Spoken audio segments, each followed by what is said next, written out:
ជំរាបសួរដល់បងប្អូនជាទីរាប់អានថ្ងៃនេះមានអារម្មណ៍សប្បាយចិត្តនឹងការធ្វើវីដេអូទៅដល់បងប្អូនហើយក៏ចែកម្លែកចំណេះដឹងតិចតួច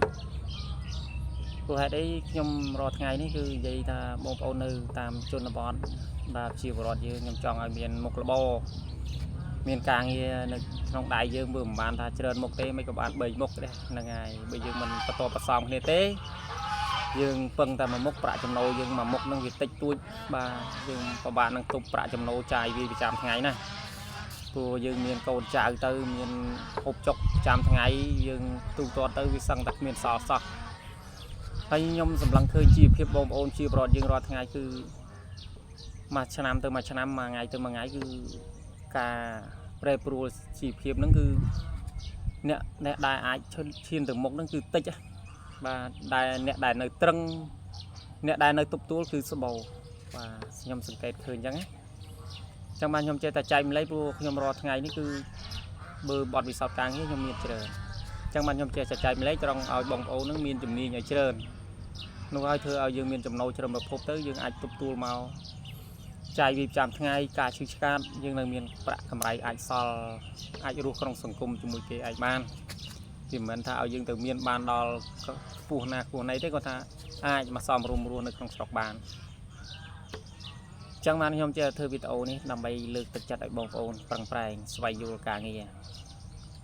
មិនមែនថាការងារមួយមុខយើងមិនល្អទេយកការងារបងប្អូនណាមួយមុខហ្នឹងគឺប្រាក់ចំណូលច្រើនយើងធ្វើទៅវាមិនខុសទេគាត់ថាការងារបងប្អូនខ្លះប្រាក់ចំណូលទាបបំផុតមួយមុខឲ្យទាបក្នុងមួយថ្ងៃខ្ញុំឃើញបងប្អូនទូលលេខធ្វើចូលកាសបងប្អូនធ្វើតែ2 3ម៉ោងបងប្អូនអស់ការងារធ្វើបាត់ក្នុងពេញមួយថ្ងៃហ្នឹង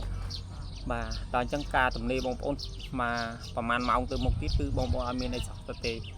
ដល់អញ្ចឹងធ្វើឲ្យជីវភាពបងប្អូនលូតលាស់មានការរីកចម្រើនទៅគឺមិនបានគឺមិនមានទេហ្នឹងហើយចាំបានខ្ញុំមានកត្តាការងារជាច្រើនដែលខ្ញុំធ្វើបទបង្ហាញនេះច្រើនណាបាទហើយចាប់ពីថ្ងៃហ្នឹងទៅខ្ញុំសូមអធិស្ឋានគឺខ្ញុំចេញវីដេអូឬក៏ថាចេញរាល់មុខរបរឬក៏ថារាល់ការងារប្រចាំថ្ងៃខ្ញុំចេញឲ្យបងប្អូនទស្សនាមើលថាខ្ញុំរាល់ថ្ងៃហ្នឹងខ្ញុំធ្វើអីខ្លះដល់ឲ្យបងប្អូនមើលដើម្បីឲ្យបងប្អូនមិនមែនថាមកចាប់មុខជំនាញឲ្យដូចខ្ញុំទេគាត់ថាយើងអាចប្រែប្រួលបានបត់បែនបានទាំងអស់ក្នុងការងារប្រចាំថ្ងៃយើងផ្នែកកសិកម្មដើម្បីផ្សេងមិនមែនថាយើងទៅតែធ្វើដូចគ្នានឹងបានរីកចម្រើនទេវាមានការងារផ្សេងមុខទៀត